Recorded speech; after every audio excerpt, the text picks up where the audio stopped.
En Guadalajara, el problema de los socavones. Esto ya no es novedad, prácticamente es una rutina. Calles que colapsan, autos que caen, familias que viven con miedo y sobre todo víctimas mortales. Cada temporada de lluvias exhibe lo mismo.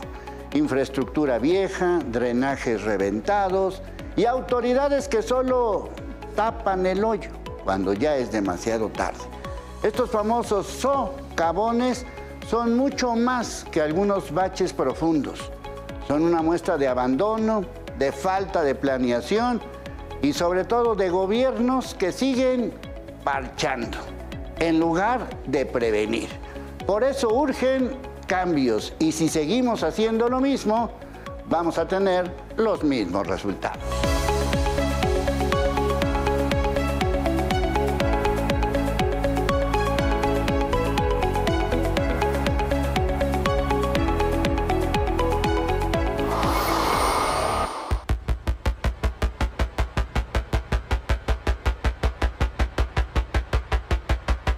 Los socavones son un problema recurrente en la zona metropolitana de Guadalajara, especialmente durante la temporada de lluvias. Un caso destacado ocurrió el pasado 4 de julio en la avenida Malecón y Sidón en la colonia El Betel, donde prácticamente la tierra se abrió y en cuestión de segundos, el enorme socavón se tragó 3 vehículos. Un socavón es básicamente un agujero en el suelo que se forma cuando hay un vacío o una cavidad subterránea que ya no puede soportar el peso de la superficie. En otras palabras, como si la tierra de abajo se barriera, dejando un espacio hueco. Eventualmente lo que está arriba no tiene dónde apoyarse y colapsa. Otro claro ejemplo de esto es lo que sucedió en la avenida López Mateos Sur en Zapopan en 2024, donde se formó un gigantísimo socavón de 12 metros de diámetro y entre 5 y 6 metros de profundidad. Las colonias de Guadalajara y Zapopan son las más afectadas, con un gran número de hundimientos, algunos de estos de más de 1 metro de profundidad. Las causas de los socavones son diversas: la antigüedad y el deterioro de la infraestructura, la falta de mantenimiento, mala planeación y urbanización. Recientemente, ante esta grave problemática, el gobierno de Jalisco ha comprometido una inversión significativa de más de 8,000 millones de pesos para modernizar la infraestructura hidráulica, incluyendo el drenaje profundo, mientras que municipios como Guadalajara y Tlajomulco han realizado acciones emergentes que no han logrado ser suficientes ante una clara crisis que afecta a todas y todos los jaliscienses que se mueven por la ciudad para ir a sus trabajos y hacer sus actividades del día a día. Para Cambios, Dalia Rojas.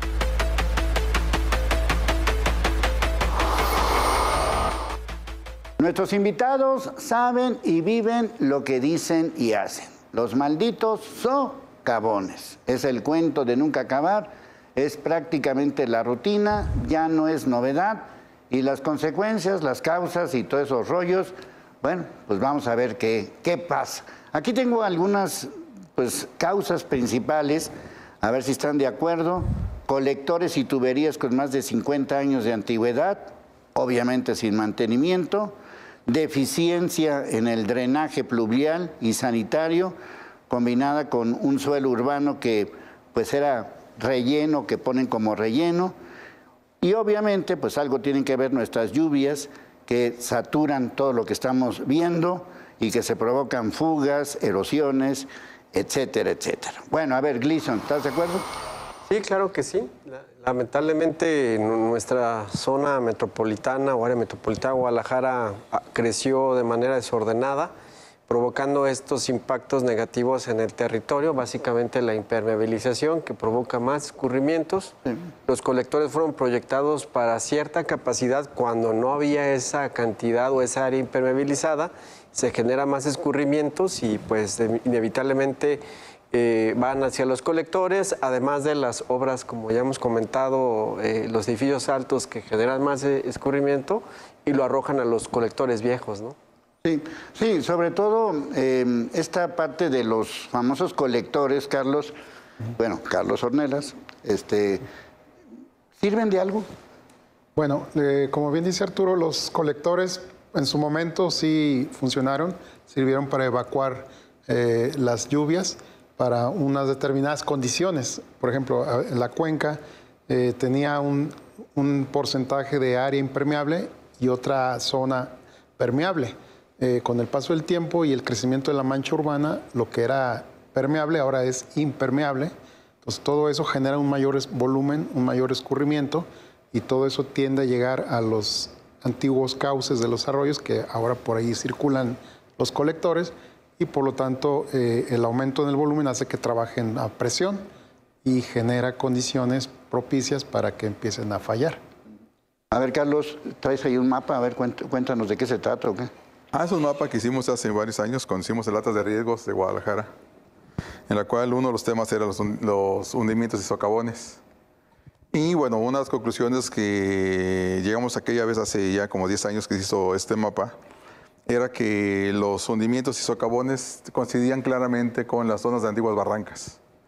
Las zonas que en 1950, 60 eran barrancas, acá de Barranquitas, Providencia, Colomos, la cuenca del Osorio, etcétera, eran antiguas barrancas que poco a poco se fueron urbanizando y generando el cambio de suelo y, como dice Carlos, fueron impermeabilizando esas áreas. Entonces esos volúmenes de agua que antes se infiltraban, que antes se alimentaban los mantos freáticos, ahora no, ahora simplemente escurren y van directamente a la barranca, pero como también decía Gleason, esos colectores que fueron diseñados para lluvias de 40 milímetros máximo en una hora, pues ahora ya son sobrepasados totalmente y eso genera esta problemática. Entonces actualmente los socavones que están apareciendo constantemente en la ciudad siguen apareciendo en esas mismas zonas, pero se están sumando otras nuevas zonas que no existían. Entonces ahora este problema se está acrecentando poco a poco. ¿Por qué? Por el cambio de suelo que tenemos en esta ciudad, que no hemos respetado el relieve, no hemos respetado la naturaleza. O sea, ha habido un crecimiento mobiliario muy agresivo, pero sin tomar en cuenta las condiciones físicas de este Valle de Temajac y Valle de Tezistán. Bueno, del Betel tiene que ver con algo que nos estabas diciendo, ¿no? Del Osorio, ¿no? ¿Cómo era? Sí, el arroyo del Osorio, que es donde sucedió el socavón hace una semana y que encontraron otro a 100 metros de distancia, que es parte de un colector que fue dañado previamente, porque un socavón siempre no nace de ayer, no nació en día ni anteayer. Sí, ¿no? Duran meses o años en estar trabajando, en hacerse, hasta que simplemente colapsa el techo y aparece lo que estaba el hueco en la parte baja. Ahora sí que hasta que se derrame el vaso. Exactamente. Ahora, por algo se llama esa calle Malecón, ¿verdad? Me imagino que alguien le puso Malecón porque antes... Ahí iba el arroyo de Osorio hasta la barranca. Sí. Y entonces, aquí, ¿quién es el culpable, Gleason? Carlos. Bueno, yo creo que pues es una serie de factores. No creo que haya un culpable único. Creo que las instancias de gobierno que están responsables del uso de territorio, como el municipio, que en su momento autoriza el uso de suelo o establece los planes parciales, la autoridad del agua que da las factibilidades, tanto de suministro y de drenaje, y bueno, también los intereses ya particulares que están interesados en hacer construcciones, que a sabiendas de que están haciéndolo o no, o a veces por omisión, insisten en hacer esas construcciones que finalmente dañan a la mayoría, ¿no? Bueno, en términos reales, la gentrificación, esta palabrita ya ahorita de moda, pues también es responsable. Sí, en cierta medida sí, porque hay una presión, como dices tú, una presión inmobiliaria, yo diría que está brutal en ciertas zonas de la ciudad, en las que se trata de urbanizar hasta el último centímetro cuadrado. Y bueno, también cuando se construyen edificios altos, pues se hacen los sótanos, pero el sótano es impermeable. O sea, no, de nada sirve que tenga áreas jardinadas a nivel de piso, si a unos cuantos metros ya va a estar ahí el sótano, el área impermeable, ¿no? Entonces, esto también ha generado mucha presión. También, por ejemplo, en la Autónoma, la zona desde la Universidad Autónoma de Guadalajara hasta Avenida Américas, todo lo que es ahora Avenida Patria, pues eran unas cañaditas, eran zonas de escurrimientos naturales, pues ya todo es una zona de alta plusvalía, pero con un alto riesgo también de inundaciones. Sí, ahí es donde está, pues ahora sí que el business, ¿no? Así es. Con todo este tipo de situaciones. ¿Sí tiene que ver la gentrificación que le dicen? Yo creo que en los últimos años se ha agravado este problema de la gentrificación, o sea, el cambio de suelo, sobre todo de una de un uso horizontal a una verticalización, y eso conlleva un aumento en la demanda de servicios de agua potable y drenaje. No es lo mismo tener 2 casas que tener 40, 50 apartamentos en torre, pero se construyen muy alegremente, yo diría la palabra, pero jamás vemos que abran la calle para cambiar la tubería, para aumentar los diámetros de tubería, para cambiar los materiales de la tubería. Entonces, se aumenta la densidad habitacional, pero no aumenta la capacidad tanto de agua potable como de drenaje, y eso acrecenta en la época de lluvias por la presión sobre las tuberías. Y pues simplemente tenemos lo que pasa de cada año, que es, yo digo de manera, me fusilé una frase, es crónica de un desastre anunciado. Siempre, o sea, siempre, porque ya sabemos qué va a pasar. Como ayer en la Martinica, pues es crónica de un desastre anunciado, ya lo sabemos que iba a pasar esa parte. Sí, porque por ejemplo el año pasado fue, me refiero a julio del 2024, lo de López Mateos, que también fue un escándalo, que no sé qué, y como que las lecciones no las aprendemos. No, pues no, lamentablemente no, y pues ya varios colegas especialistas lo han dicho, los compañeros de geografía han hecho un excelente trabajo sobre los puntos de inundación, allí están los socavones, este trabajo que ya se ha hecho, otro que hizo el Colegio de Ingenieros Civiles del Estado de Jalisco, me acuerdo bien con el profesor y expresidente Sergio Carmona, se publicó un libro bastante interesante de las barrancas. Y lo que se ha generado en estos años de investigación parece ser que no permea a la autoridad, independientemente de la marca política que esté al frente, ¿no? Sí, porque esa es la parte que de alguna manera se convierte como en una rutina. O sea, ya sé qué va a pasar. Ya nada más es cuestión de esperar dónde, ¿no? ¿Y cuándo? La sorpresa del día. ¿Y cuándo? Sí, sí. Sí. Ahora, tiene que ver que llueva más, está lloviendo más de lo normal. Parece que este temporal está lloviendo un poco más que el promedio de los promedios históricos que se tienen registrados, pero vaya, no han sido tormentas atípicas o muy severas, entonces más bien han sido intensidades que han puesto en evidencia las fallas estructurales que tiene nuestra ciudad. Entonces, pues eso es lo que está sucediendo realmente, que está poniendo en evidencia todas esas problemas que tenemos y que pues nuestros colectores requieren intervención inmediata, de monitoreo, para ver en qué condiciones se encuentran y pues proceder a sustituirlos. Ahorita CIAPA pues está trabajando de manera reactiva porque pues sale un socavón aquí, sale otro allá y no se dan abasto para atenderlos, pero sí es importante que se genere un programa para revisar todos los colectores que tiene la ciudad. Y no se puede hacer así como el mapa que traes y otros más que digan, a ver, yo quiero construir un edificio de 800 pisos. Sí, espérate, déjame ver, aquí sí se puede, aquí no. Claro. Sí se podría, ¿no? Se supone que es de la función de los datos de riesgos que se han encargado y que han hecho todos los municipios, sobre todo los urbanos.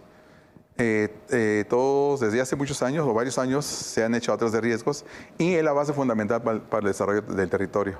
Entonces, de ahí viene el ordenamiento del territorio, vienen los planes parciales. O sea, deben basarse en este tipo de mapas, como dice usted. Mira, aquí quiero construir. No, hay algo aquí, una alerta. Vamos a ver, los ingenieros tienen que tomar en cuenta esto para ver cómo diseñan y la autoridad qué les va a exigir para que no acrecenten el peligro que ya existe en esa zona. Entonces, es parte de que no se lleva una secuencia en las políticas de uso del territorio de manera adecuada, sino que existen otro tipo de situaciones.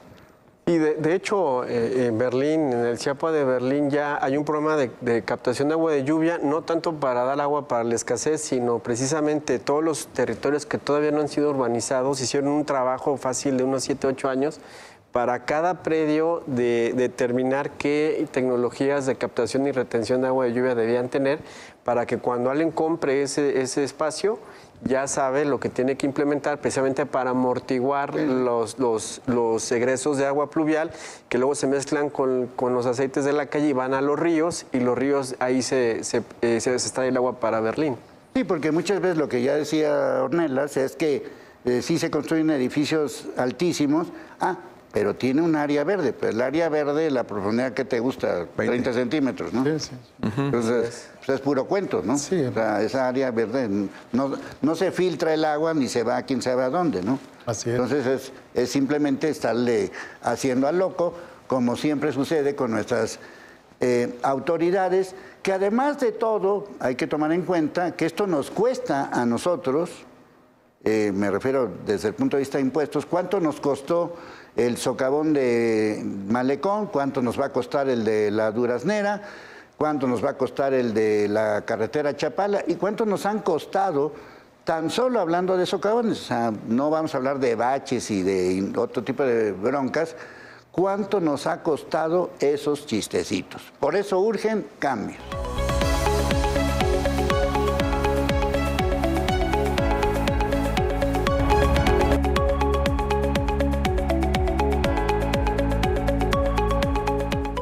Bueno, en nuestra colección de socavones, tan solo hablando de unos cuantos, está este de Avenida Malecón, que ya les comentamos.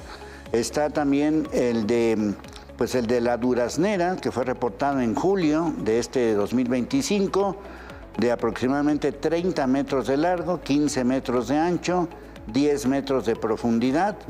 También el de López Mateos, que ya lo comentamos, de hace un año, el 25 de julio, de unos 12 metros de largo, en el cruce con Periférico, y que pues más allá de las medidas, pues es justamente lo que decíamos, que ocasiona pues muchos problemas desde el punto de vista económico, desde el punto de vista de movilidad, desde el punto de vista de molestias y de muchas otras cosas más, que por cierto, la presidenta municipal de Tlaquepaque dijo que lo de la Duraznera era un desgajamiento. No sé qué es eso, pero bueno. De todos modos, es un hoyo, ¿no? Ajá, es un hoyo. Al final de cuentas, es un hoyo. Bueno, la pregunta, a ver, ¿estamos listos para el Mundial? O sea, dentro de menos de un año, 11 meses, vamos a estar con todo este brete del Mundial. Vamos a tener estas escenas, me imagino, ¿no? A menos de que no llueva o no sé qué. Pues lamentablemente creo que es un riesgo que el gobierno Jalisco y los gobiernos municipales del área metropolitana deben tomar en cuenta, porque si no se hace nada o al menos algo emergente, algo enunciativo, haya la identificación al menos de los más peligrosos y prevenir, yo creo que estaríamos expuestos a una tragedia, ¿no? Entonces, sí. Ojalá que no, pero bueno, si estás jugando ahí a la suerte, pues en un momento dado se pueden conjuntar varias cosas y afectar a los turistas, ¿no? Sí, yo lo digo porque de aquí al Mundial, o sea, en estos 11 meses que nos quedan, pues van a tratar pues de parchar todo lo que puedan en cualquier lugar, y yo no sé si esto sea como en la superficie, pero siento que abajo, pues como que no, ¿verdad? Como que no les interesa, ¿no? Sí, como dice Arturo, hay que hacer un diagnóstico, al menos de los colectores principales o los que ya se sabe que están más riesgosos, investigarlos con cámaras robots y detectar esos puntos y repararlos en el estiaje. Bueno, ahorita el tiempo de lluvias pues no nos permite meter al personal a investigar, pero en cuanto empiece el estiaje, pues hacer una investigación exhaustiva, ¿no?, de los colectores y repararlos antes del silbatazo inicial. Sí, porque, por ejemplo, en esa zona del Bajío, ¿no? De ahí donde está el estadio, pues también es una zona de broncas, ¿no? Sí, es un punto a considerar y se habla poco, es de la geología que tiene la zona urbana de Guadalajara. Es un suelo totalmente arenoso, tenemos una capa que varía desde unos centímetros en Tonalá hasta 180, 190 metros de profundidad en la zona de la Autónoma de Guadalajara. Y por eso se llama Jalisco, ¿no? A Jalisco, por el JAL. Oh, y este material es totalmente desdrenable, o sea, no está solidificado, sino la agarra uno y se cae con la mano, simplemente. Entonces, cualquier agua o cualquier presión de agua que exceda la capacidad de carga de ese suelo, posiblemente comienza a erosionarse. Es como lo que pasó en Zipac hace ya casi 20 años, 19 años. Esas grietas que se formaron es el mismo origen de un colector, pero allá son de manera natural.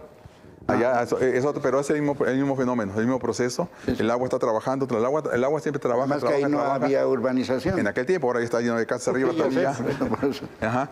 Entonces, debe tomarse en consideración de que deben ser esos drenajes herméticos, aunque sabemos que no son herméticos por los años que tienen 70 años, 50 años, 60 años, dependiendo, pero sí estar viendo, como dice el ingeniero Carlos, hacer esa verificación mediante diversas tecnologías, radares, el Que robot. sí existe, ¿no? Existe. Sí, existe. Entonces se puede hacer ese trabajo y ver cuáles son los puntos neurálgicos basados en estos mapas que ya están hechos, donde sabemos que esos puntos morados o esos puntos que tenemos es donde siempre ocurre o tiene mayor posibilidad de que ocurra el fenómeno y que vaya a aparecer. Entonces hay que empezar por ahí, por esos puntos, y luego vamos yendo hacia las partes que menos han sido afectadas. Sí, porque estos afanes de la verticalización, de la gentrificación, de como la quieran llamar, pues estos siguen. O sea, el negocio no lo van a acabar mañana.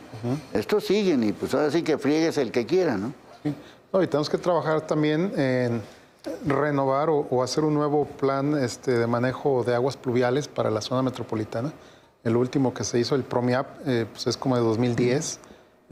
Después 2010. hubo uno que es el PIMI, El PIMI. que pues fue algo simplificado del PROMIAP, pero creo que el PROMIAP lo veía de una manera más integral, en el que se preveía colectores profundos, que algunos diputados están optando o apoyando esa idea, pero también debe de ir combinado con zonas de vasos de regulación e incluso nidos de lluvia, ¿no? Como lo que maneja como experto Gleason.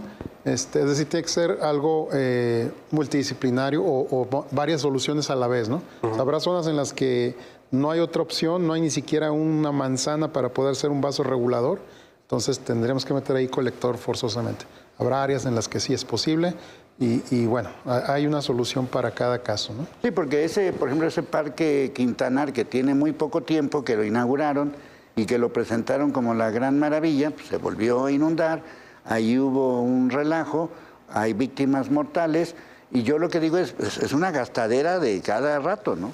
Sí, claro, y allí en el Parque Quintanar, que es la cuenca de Osorio, pues es una cuenca particularmente pues delgada, es una especie como guarache, ¿verdad? Partido a la mitad, que va drenando más o menos desde la Central Nueva a Central Camionera Nueva hacia la barranca. Entonces está empinada y de hecho allí donde está el Parque Quintanar estaba la presa de Osorio. Sí. Entonces, a reserva de hacer un peritaje mucho más cuidadoso, pues había que ver también, aparte de lo que ya se ha comentado, la urbanización, el incremento del escurrimiento, la edad de los colectores, ver también qué modificaciones se hicieron al cauce que haya provocado o precipitado la mayor fuerza en el escurrimiento, ¿no? Sí, sobre todo por lo que bueno, si lo pueden explicar un poquito más ampliamente, de que esto no es de un día para otro, o sea, no es que haya pasado un camión ahí en Malecón junto con un tráiler y pues, se cayó el pavimento y pobre desgracia, sino que el escurrimiento ya tenía un ratote, ¿no? Sí, eso fue un proceso de años. Son años los que trabajan, 5, 10, 15 años está trabajando el agua. Ese escurrimiento es como, yo decía, es como la gotera de tu baño. Exactamente. Si la dejas crecer, pues algún día se va a romper la tubería, ¿no? Bueno, en ese ejemplo, pues es lo mismo que aquí, ¿no? Si dejo que gotee, pues algún día se va a romper, ¿no? Y es muy común en las casas, por ejemplo. Muchas casas se huecan las cocinas o los sanitarios, porque hay una fuga de agua y nadie se da cuenta y de repente ahí dicen, oye, se está doblando el piso, abres y está el hoyo abajo. Y era la fuguita de agua que estuvo trabajando años y años. Pero no fue de un día a otro. No fue de un día a otro, son años los que pasan. Sí, son las fugas silenciosas, como les digo yo, que no nos damos cuenta hasta que está el hueco y pues se cae el camión Pero sí hay avisos, ¿no? Sí, fracturas a hundirse, deformarse el suelo, el concreto, etcétera, etcétera. Hay indicios siempre. Sí, de hecho yo añadiría al comentario que esta gotera, utilizando el ejemplo, pues luego se puede hacer más goteras si se genera más urbanización. Entonces se hace más insistente y con más presión y puede provocarlo más rápido, ¿no? Sí, si es un baño que usa una persona, pues bueno, algún día, si lo usan 50, ándale, pues es más rápido. Más probable que ese baño truene, ¿no? Esa tubería del baño truene. Incluso hay que revisar el marco normativo porque, por ejemplo, para tuberías de agua potable y drenaje sanitario, sí existe una norma que nos obliga a que sean tuberías herméticas, ¿sí? En su conexión, en su material, en su instalación, se prueba. Pero los drenajes pluviales no hay una norma que nos diga, debe estar hermético también. Es más, como que se considera deseable que si fuga, pues no pasa nada, se va al suelo. Pero pues aquí en Guadalajara sí pasa y mucho por el tipo de suelo que tenemos, precisamente. Así es. Entonces, a lo mejor necesitamos una norma local o estatal para cubrir ese hueco que tenemos con los colectores pluviales. Sí, porque ahorita, por ejemplo, en el tema de... Lo comento porque hace unos días que está todo este asunto, otro tema que nos llevaría a 18 programas, de lo de Adolf Horn. Ahí también hay socavones, ahí también hay baches, y la respuesta de la autoridad que se dio unos días es: vamos a hacer un vaso no sé qué rollo y un colector de no sé qué. Dices, oh, bueno, eso ya, esa historia ya me la sé, ¿no? Sí, yo creo que aquí uno de nuestros talones de Aquiles es la falta, en mi punto particular de vista, de estudios a profundidad, detallados, porque creo que la tendencia que se ha seguido en los últimos 6 años es que ante la ausencia de estudios profundos hidrológicos, simulaciones de escurrimiento, simulación de comportamiento de colectores, que ya la tecnología nos permite ver en computadora escenarios que se pueden presentar, esto se omite y entonces nos vamos por la obra, porque el político requiere que ya lo vean haciendo algo y no va al fondo y se vuelve a repetir el problema. Y hace falta ese conocimiento, esas herramientas que digan, no, con esa obra no, o con estas otras acciones. Algo decía Carlos, el Valle de Temajá, que es del Cerro del Cuatro hacia la Barranca, el Cerro La Reina al oriente y del Cerro del Coli el poniente, pues tienen varias subcuencas, 7 subcuencas, y a su vez cada subcuenca tiene sus microcuencas y nanocuencas, y ya no digamos del Cerro del Cuatro hacia el aeropuerto, el Ahogado, ¿no? Que son más grandes, son 55,000 hectáreas. Entonces, se tiene que ver quirúrgicamente todo esto y no puede uno apostar una sola obra para decir ya se resolvió el problema, ¿no? Sí, sí, porque, por ejemplo, el tema este del drenaje profundo, que es un tema que pues que lo han dicho. Bueno, yo la primera vez que lo oí aquí en Guadalajara, de visita, todavía no vivía aquí en Guadalajara, fue en 1974. Me acuerdo muy bien que un ingeniero ahí estaba platicando de un drenaje profundo en Guadalajara. O sea que me imagino que ustedes han oído esa historia 1000 veces también. ¿Sirve de algo? Yo creo que sí. Parcialmente, ¿no? O sea, no es para resolver de raíz el problema, pero sí puede ayudar, pero no es la única solución, porque hay que recordar que los proyectos pluviales se basan en estudios estadísticos de las lluvias anteriores, luego se extrapolan al futuro, ¿sí? Pero también ha habido un cierto cambio en el comportamiento de las lluvias, ¿no? Entonces, si yo, por ejemplo, diseño que me quiera proteger y diga, voy a hacer un colector para un periodo de retorno de 100 años, y el año que viene se presenta una tormenta de 150 años, pues no va a servir de nada mi colector, ¿no? Entonces, no es 100% fidedigno de que nos va a cubrir. Bueno, yo lo decía porque por lo menos se anunció la posibilidad de empezar con este tema del drenaje profundo, que insisto, tiene 50 años que lo están platicando o más, y que pues el costo pues era así como, bueno, sí, estamos listos para tanto costo y sí va a servir, porque el problema no es el costo, el chiste es que sirva. Por eso urgen cambios.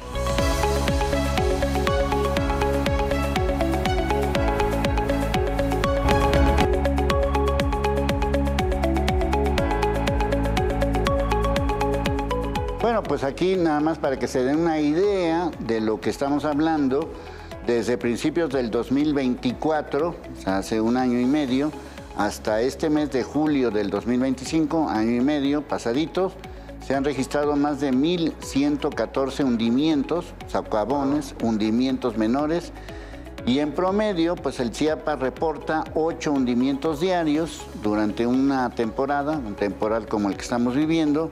Y en lo que va tan solo de este 2025, que vamos a la mitad, son más de 500 eventos. Es decir, por más que le aumentan a la tarifa o por más que le hagan al cuento, pues este sistema CIAPA pues, está rebasado y no sirve de nada, ¿no?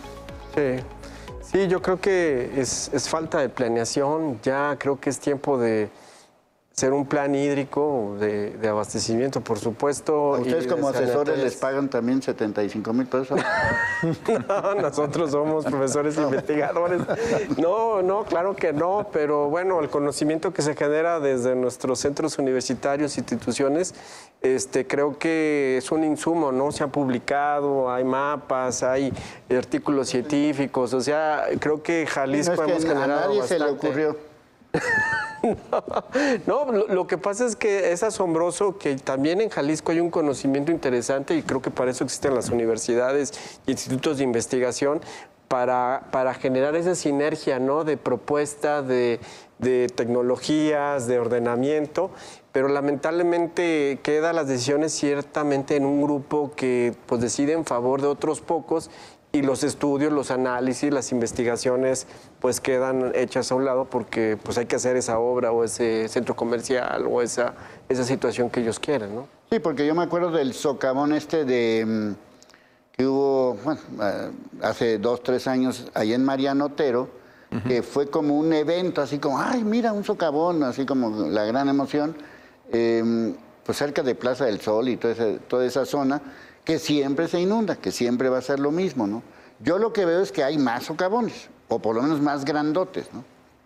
Sí, porque la red cada año que pasa se hace más antigua y por tanto es más deficiente su operación. Entonces tiene más fugas. Y aquí es importante de que, bueno, como hemos hablado todos, el factor denominador es el agua. Agua normal, de operación normal de estiaje o agua de lluvia, pero siempre es el agua la que está generando y es el enlace entre los riesgos geológicos y los riesgos hidrometeorológicos. En este caso estamos hablando de socavones que son riesgos geológicos, pero el agua es el factor o es el que está detonando esa problemática que se acentúa cada temporada de lluvias y que va a seguir creciendo mientras no se haga una solución integral al sistema de drenaje. Vuelvo a repetir, potable, sanitario y el poco pluvial que tenemos, porque es otro problema que tenemos. El drenaje sanitario es el drenaje a través pluvial y por eso incrementa su volumen. Cuando si tuviéramos un drenaje pluvial separado del sanitario, entonces a mejor amainaría la problemática que tenemos. Sí, porque esa es la otra de la queja, ¿no? La queja no solamente es, pues hay una fuga de agua o hay un socavón, sino que son aguas negras, ¿no? Como les decimos, ¿no? Y que ciertamente cuando se empezó a hacer el primer drenaje, que es desde la calle de Medrano a Parque Morelos, pues se entubó ese primer tramo de río, que ahí empezó a crecer el drenaje y se concibió bajo una visión de combinación de aguas negras y aguas pluviales.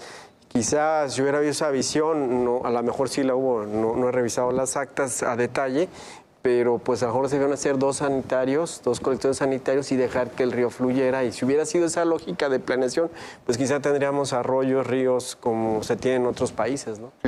Sí, o sea, de que la regaron, la regaron. Sí, pues fue un error de hace más de un siglo y ahora estamos pagando las consecuencias.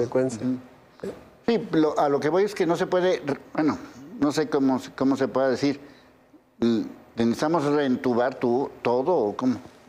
No, yo sé que la idea, y bueno, ya se ha comentado, creo que antes de hacer cualquier cosa necesitamos hacer este diagnóstico a fondo de los 500 kilómetros de colectores y derivados secundarios, sobre todo los principales, para hacer un plan de rehabilitación urgente que mitigue los socavones y las fugas. Eso creo que sería importante ya, o sea, eso urge, ¿no? O sea, y al ¿sí menos, se puede hacer eso ya? Sí, ahorita. Ya, o sea, y poner los focos rojos, decir, aquí hay un posible socavón y meter baterías ahí. Y yo creo que a partir de allí generar este plan de aguas fluviales en que se considere la captación y retención de agua en los edificios para disminuir el volumen, la infiltración donde se pueda, el reverdecimiento de la ciudad, abrir espacios donde se pueda para retener agua a nivel urbano y disminuir los volúmenes y de allí entonces considerar si se hace el drenaje profundo o no, o una parte de él. Entonces, pero sin hacer esto primero, pensar que una sola obra hidráulica va a resolver el problema, lo veo muy limitado, ¿no? Sí, porque yo me acuerdo que hace, no sé, hace 10 años, que tú y yo recorrimos ahí López Mateos y donde nos mostraste unas fugas. Sí, te acuerdo. Y ya en esa época se hablaba de que pues mucha del agua que llega se fuga, quién sabe por dónde, ¿no? Así es. Por cuestiones del drenaje, ¿no? Sí, pues es como dice... Drenaje viejo, pues. El geógrafo Carlos, pues ha ido deteriorándose y cada vez más, pues es una como dice una crónica, De un desastre anunciado. un desastre anunciado, nos pregunta qué va a pasar, pues si no se hace nada, pues más feo se va a poner el Sí, asunto, porque ese ¿no? tubo o ese drenaje que hoy tiene 30 años, dentro de 10 va a tener 40, ¿no? O sea, Y más delgadito. sí, entonces va a ser, o sea, va a ser la constante de todo, porque la palabra mantenimiento, pues como que no se la saben, ¿verdad? Supervisión, sobre todo en los colectores viejos que se hicieron en los 60s con el gobernador Medina Ascencio y Flavio Romero, son en sección en herradura. ¿Qué quiere decir? Tienen un recubrimiento de 15 a 20 centímetros y el cuerpo se los da la piedra brasa. Entonces, este recubrimiento, conforme el paso propio del agua negra con el agua pluvial, va a través de la abrasión o el desgaste de la tubería, va socavando esa ¿cómo se llama? Capa, hasta ya, como usted decía hace ratito, puede ser que ya ni haya colector. Ya desapareció. Que el agua esté yendo ahí, se inunde el hoyo y siga su camino y esté haciendo un hoyo más grande y que eso da pie al socavado. Sí, pero en ¿no? aquella época a lo mejor había, no sé, 1 millón y cacho de habitantes, ¿no? Sí, claro. O sea, el uso del agua pues, era mucho menor. Ahora, fueron proyectados para cierta capacidad de drenar impermeable, que ahora ya esos mismos colectores es mucho mayor, sobre todo el que está mero abajo, que es el San Juan de Dios, ¿no? Sí. No, y estos afanes de grandeza los vemos también alrededor de la primavera, todo lo que se hizo en Tlajomulco pues ahora sí, en los últimos 15 años, desde que llegó Alfaro, pues lo único que hicieron fue pues crear más problemas, ¿no? O ¿cómo se dice? Sí, sí, el crecimiento de la mancha urbana pues es responsable, es una situación paradójica porque si no hubiera pavimentos, el suelo sería una esponja ideal para absorber el agua y recargar los acuíferos. Tenemos pavimento, entonces el agua cuando entra al suelo y fuga, como eventualmente ocurre en los colectores, pues se convierte en algo en contra de la ciudad, ¿no? Porque genera estos socavones, ¿no? Sí. Entonces, digo, es algo que era un beneficio, pues ahora es un prejuicio, ¿no? Sí, porque inclusive cuando vimos las imágenes estas de la avenida Malecón, lo que viene siendo que el pavimento, pues era una mugrita así, como que como huevo, ¿no? Como que se rompió el cascarón, ¿no? Sí. O sea, uno dice, bueno, es que es esto, y abajo de esto, cosa que mide, no sé, 20 centímetros o 30, debe de haber algo, no, pues no hay nada. Sí, eso se fue. Está hueco. Se fue toda la barranca. Sí, sí. Ajá. La barranca. Y hasta colector, porque yo no vi ningún colector aplastado, no había nada. No, no había nada. No había en la nada, imagen. es cierto. Sí, sí. Estaba ahí un tubo ahí raro, pero... De lado a lado había esto, pero donde se rompió, no, yo no vi ningún colector ahí. Que ya se lo había Restos de llevado. colectores. Sí, que Ya no había colector. ¿Desbarató? Sí, sí. Desbarató, Sí, o sea, como no fue un evento de un día, pues poco a poco y pues ya hasta que alguien se lo ocurrió, ahora sí que hasta que apareció el hoyo y dije, mira, aquí falta algo, ¿no? Y afortunadamente nadie pereció, ¿no? Sí, sí, pero no podemos estarle apostando a ese tipo de situaciones de quién se muere y quién no se muere, porque, por ejemplo, esto de la Martinica de hace unos días, pues ya había pasado, ¿no? Sí, ya había pasado. Como 4 o 5 eventos previos ha habido. Sí, entonces, ¿quién permite esas construcciones? Pues que no sé qué sea ahí, un canal o cómo se llama eso. Es un arroyo. El arroyo, ¿no? El arroyo de un brazo del Río Blanco. Ok. Ahí. Sí. A mí me llamó la atención en las imágenes que vi que está como un dique y hay una boca de tormenta que es para drenar, pero si esa boca de tormenta se llenó de basura, de lodo, pues se convirtió en un tapón como de alberca y en automático se inundó hasta los 8 metros, ¿no? Pero no hay continuidad del cauce, o sea, se veía como una vialidad, un dique pues, pero por arriba como una vialidad. Entonces eso habla de pues problemas con los permisos, tal vez construcciones de casas en zonas de inundación, irregulares. Los arroyos. ¿Sí? O sea, es una serie de valores. Pero o sea, lo que yo voy es, no es lo irregular, no es construir junto al arroyo, porque pues, ahí está Venecia, ¿no? Sino lo irregular es tapar ese arroyo. Sí. No, y presionarlo, porque el arroyo era, si vemos las imágenes, cuando era un arroyo natural tenía 10, 15 metros de ancho. Ahora nada más tiene 2, 3 metros. Exacto. Entonces la organización lo va cerrando, lo va estrangulando. Y si eso le sumamos que la parte alta de la cuenca que es allá por Valencia Industrial, se va urbanizando, se va urbanizando, se va urbanizando, ya no existe área de infiltración, sino que esa agua drena perfectamente y como están en la parte baja de la cuenca, pues reciben todo el agua que viene a la parte alta. Sí, sí, sí. Entonces, ese es el problema Sí, que tuvieron. porque acuérdense que aquí vivimos en una cuenca, es decir, no está plano, pues. O sea, es Siempre hay pendientes. como una hoyota. Ajá. Entonces, obviamente, si hay acá y acá y acá, pues lo de abajo pues, se va a inundar tarde o temprano. Bueno, ¿cómo es posible que los ayuntamientos no sepan nada de esto? Pues se me hace verdaderamente increíble quién está a cargo de este tipo de cosas. Y sobre todo, lo que insisto, los mismos grupos han gobernado. Tlajomulco, 15 años. Zapopan y Guadalajara en los últimos 10 años. O sea, no le echen la culpa a los de atrás, porque esos de atrás ya ni existen. Urgen cambios.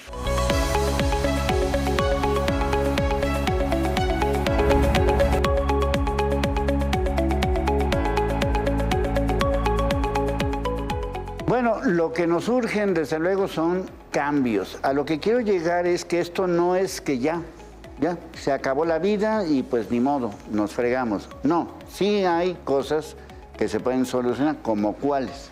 Ya decías unas, pero para que lo amplíes. Bueno, y yo quisiera también, creo que estamos de acuerdo, que no es una tarea fácil, es una tarea muy compleja, nos ha llevado por lo menos 70 años llegar a este punto y hay que revertir esos 70 años.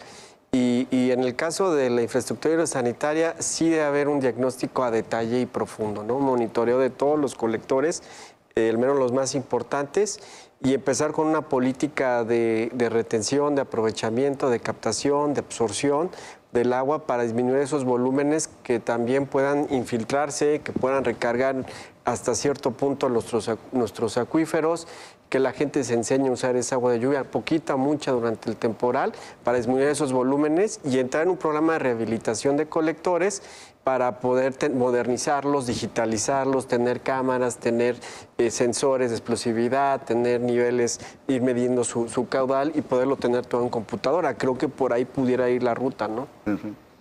Sí, así es. Como bien dice Arturo, el monitoreo es vital para saber la salud de los colectores. Sobre todo sabemos que ya son muy viejos y hay que estarlos vigilando.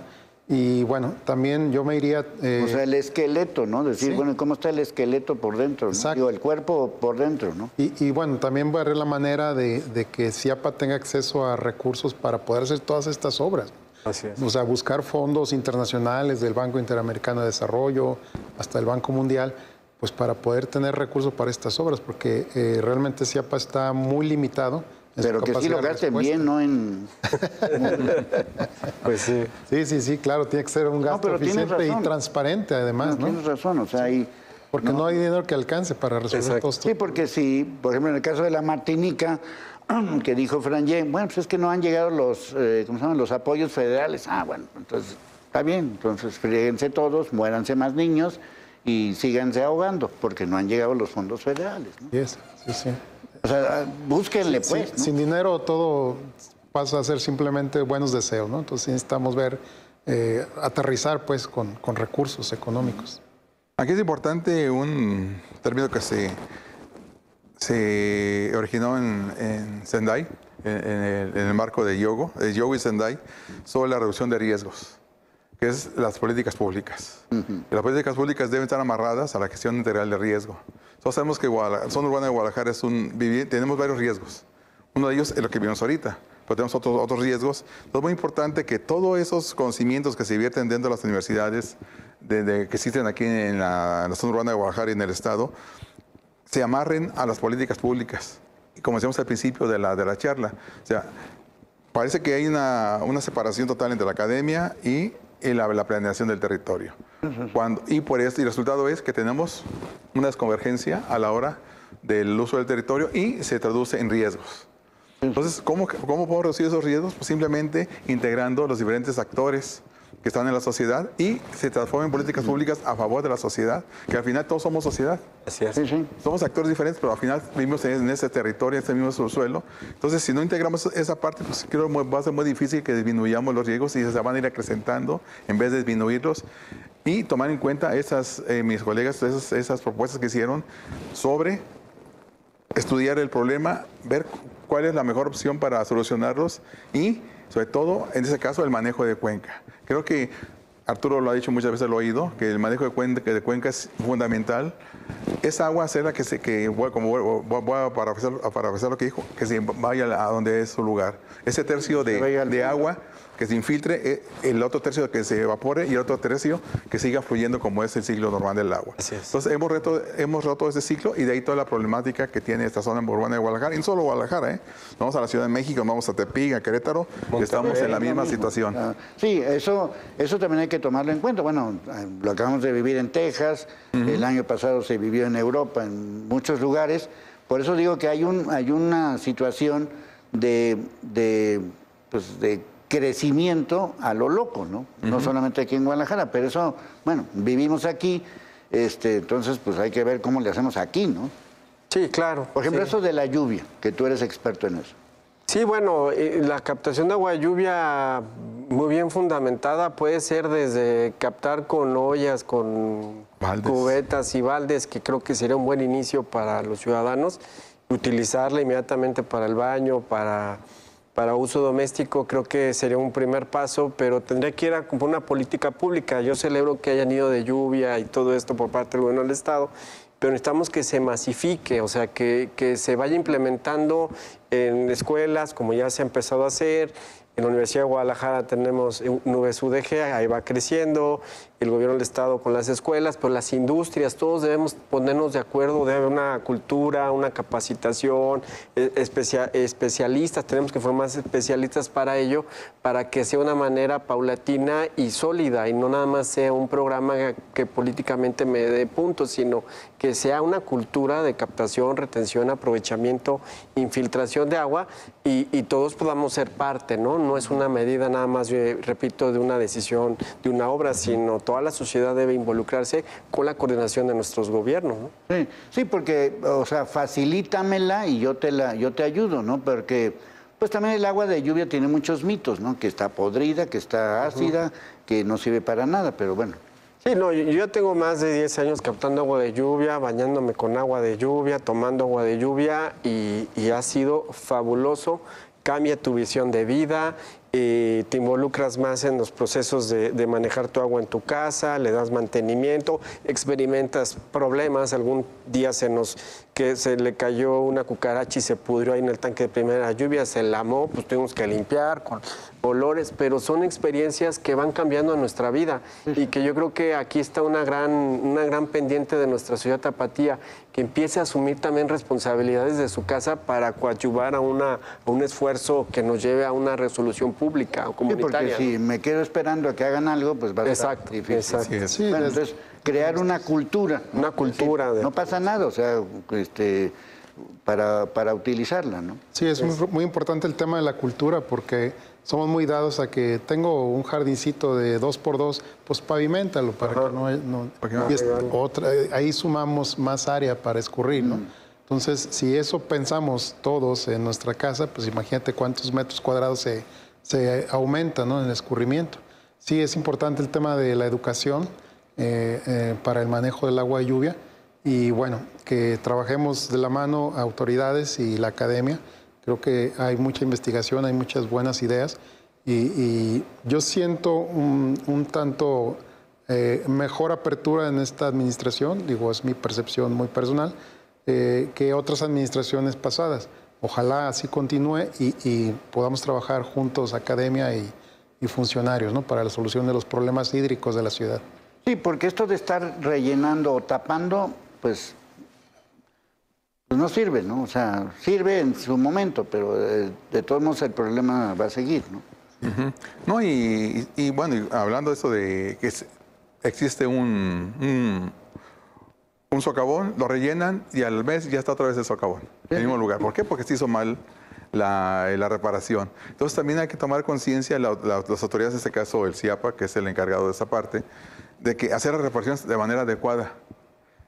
¿Por qué? Porque muchas veces se hacen la carrera y quedan mal hechas y al mes, 2 meses vuelve otra vez el problema. Sí, ahora sí que aprovechar el problema. Para que quede. Para que, por ejemplo, dices, bueno, ahora sí podemos meter no sé qué más, no sé qué más, no sé qué, ¿no? Exactamente. Sí.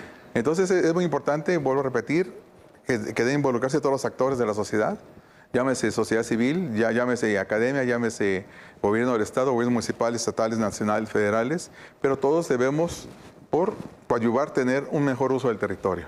¿Por qué? Porque esa es donde vivimos, como dice usted, donde nos desenvolvemos y vivimos cotidianamente. Y los municipios, ¿no? Que son los que terminan gestionando el territorio en los planes parciales. Exactamente. Que muchas veces de un plumazo cambian el vocacionamiento de uso de suelo, y a un área permeable la convierten en impermeable, ¿no? Totalmente. Sí, porque pues sí se ve padre, los edificios tan bonitos, los lugares que antes eran vecindades del Chavo y son lugares padrísimos, pero el asunto no está en la escenografía, sino más abajo, ¿no? Así es. Lo que no se ve, como dicen, las obras que no se ven. Sí. Bueno, seguimos insistiendo, sí existe la tecnología, ¿y qué será? ¿Voluntad política, presupuesto o las dos cosas? Pues las dos cosas. Yo creo que hay una dinámica ahí mala, un círculo vicioso y donde la gente no participa. El gobierno no hace lo que debe hacer por diversas circunstancias, corrupción, o es también la administración pública todo un elefante que hay que mover. Hay muchos factores, ¿no? Pero yo abogaría para llegar a ese punto de encuentro donde lleguemos y digamos ya, ¿no? O sea, vamos haciendo algo porque esto nos va a llevar a cosas irreversibles probablemente. Entonces, yo abogaría para que ese momento sea pronto, para ponernos de acuerdo qué hacer con todo lo que tenemos encima. Sí, por ejemplo, en este caso de lo de Quintanar, o Solidaridad, donde murieron estos dos jóvenes que estaban en un auto, había ahí un hueco, ¿no? En la construcción, en el canal. Si se hubiera tapado ese hueco, posiblemente no se cae el coche. Posiblemente sí, ¿no? Pero de todos modos, a lo que voy es, tapen eso, ¿no? Exactamente. O sea, en el caso, por ejemplo, ahorita de la Martinica, sí, ok, hay 1 millón de construcciones alrededor. Bueno, pues pongan una valla, ¿no? O sea, a lo mejor son arreglos de quinta, pero es mejor a que haya muertos, ¿no? Aquí estoy hablando de 2 casos donde hay 3 muertos, ¿no? Y las ciudades, por ende, generamos riesgos. Y recordemos que el riesgo es una construcción social. O sea, el riesgo es, nosotros lo construimos como sociedad. La naturaleza no genera riesgos. Nosotros la construimos al modificarla. Por lo tanto, somos vulnerables. Entonces, tenemos diferentes tipos de vulnerabilidades y la tendencia de las políticas públicas es reducir esa vulnerabilidad a partir del conocimiento y las acciones que estamos platicando ahorita. Mientras no tengamos conciencia de esa parte, posiblemente vamos a seguir igual. Voy a enmarcar todo lo que dijiste y se lo voy a mandar a todos los gobernantes a ver si alguno aprende. Bueno, a nuestros especialistas, muchísimas gracias, al equipo de producción, al equipo de información. Soy Leonardo Schwebel, cambio y fuera.